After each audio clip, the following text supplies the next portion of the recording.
nhớ rong này à sai tả sai đùa nữa thì nó chỉ biết chơi nhớ đồ xuyên khoảng chuyện lò rời đi chuyện một lần có tôi trông bỏ lại khỏi nếp bò rồi nó đấy sao tôi giúp bỏ vào chân đùa cho lú thì nó có thì nó vì cho nên một số lần rồi nó một cái khoảng nè sao bỏ sáng chi thì cho tiền đi cho lòng gạo anh đi sao so sẽ bắt thằng cho này à cái một kia nè chả cố cân gạo đấy nè nếu bỏ món hay cái xe nè ít bên chỉ xưa này nhở nó chưa biết chờ tư thầm rồi nó thì nó sẽ có chi này bây giờ tuần chia tao tuần lúa là tết nào là họ tuần chia là tuần chia chỉ tao lấy tuần lúa cảnh mua tiền giờ đến đó tên lòng gạo lần đầu là món xia chụp lời tuần chia của tao tuần lúa đó luôn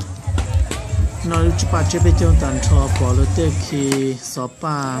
rồi giờ để xí vừa xí khai một đó cái lần cảnh tụ món xia kia tụ xia cân gạo giờ cô này cũng chỉ xây cho cô lấy hạt tiền cô sống đó cô chỉ hay luôn hay là chả chơi thì chỉ muốn lòng câu chị hay từ lòng câu này từ lòng câu à hay có lấy họ làm cháu bé thế sao nó vậy từ lòng ra này à từ lòng câu ra sao biết cho là cái lúa là bom to cho nên tiểu chỉ bây giờ cái tiểu ta dù cho lần đó nó chỉ là chỉ nhẹ lên đó à muốn nhà chín tàu giờ là chỉ nhẹ chỉ dù là một bọc bao rồi cái chùa là lẩu lên nó là thôi à thì lúc đó dù là xin này thua không có mong cho nên rong câu nó chỉ cho tiêu để hai cái xe thế này dù là một bọc bao rồi tiêu rong lên nó thì mua xe đi được tiền giờ dù mua dù xe mình chỉ là dù mà u thì dù mua xe tàu có cần tới bên xe ra là cho thì cho sẽ thì chỉ cho cái này tua phao là chỉ nên tua chỉ thì hai cái xe mà nó khi thật ta thế nào đúng không nào khi đó hai cái xe hai cái tụi con cho hai cái xe khi thật ta đó chứ mà chưa chứ là khi là tại hai cái xe nó sao giờ hai cái xe thì kia này giờ cái xe này xe có bây giờ nhu tuổi này món này to nó mà sập bỏ đi chỉ to này cái chỗ này to ra tay ba lần con là chỉ lúc mà nó là chuyên nghiệp cái thiết kế dù là một nghề nó to lo trong nó chỉ muốn không có món mì cá kia nè là sai thầu ba là có thể tụi nó phong chúa này phu cha nó bây giờ chúng mình chỉ phân nhẹ lên chỉ là hai cái chưa hai giờ thì nên chia để bên luồng bên chỉ hai cái chia là này hai tao tua bên chủ tế của tao nữa hai má sao hai má sao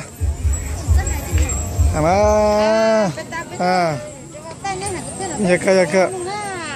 chơi nè họ xả để bé trả bé luộc trong ngày bé hà tết tàu nè là nè hà chỉ hai nó là bé nhiều hai tàu đó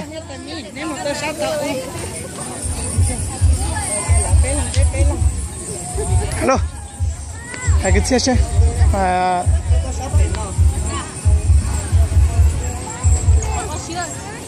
nè nhân才nó不在个chiếc à con chiếc đừng不在个chiếc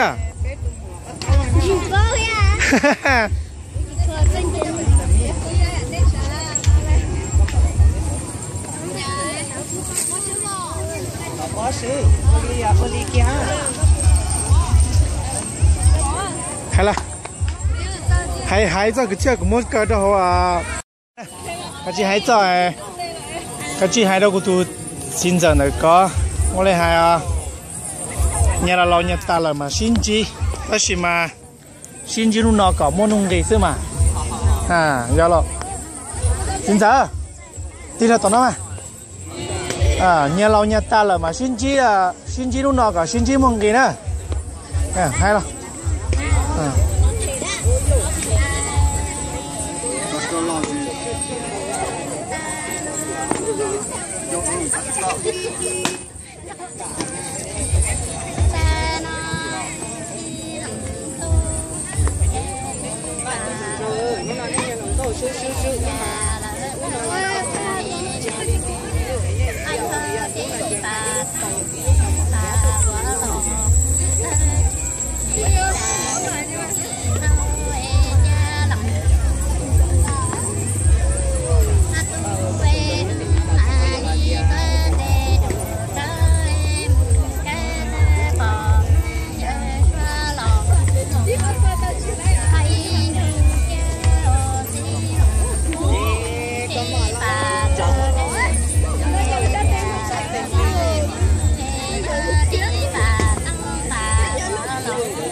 Xin chào, cầm lòng rồi phải có tên đó.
Chính xác sẽ có hai giá đấy. Thứ hai trứng một nó có chỉ hai trứng thôi, cái chỉ hai kia sẽ được trả. Chỉ hai bữa, hai bữa xa sẽ đấy.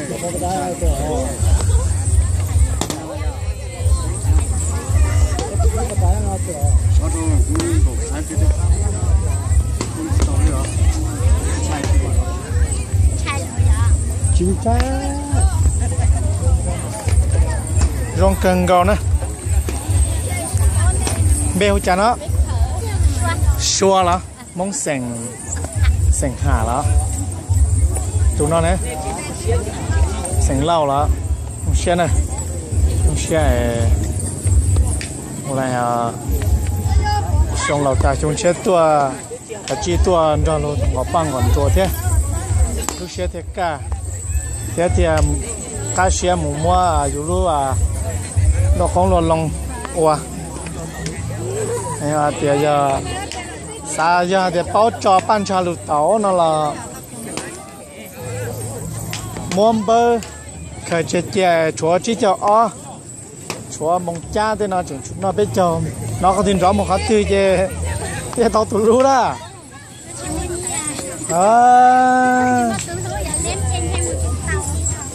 nhà sẽ chỉ sao hay dù ấy tụ bọn nhà dù ấy tụ mình sai giờ muốn sao từ giờ mua tụ tan cho thì mua ban cha lụt tàu dù hay là chỉ mua cái chỉ xe dù hay có kia cho tụi tôi lúc chờ bao nó là bị to hay đó.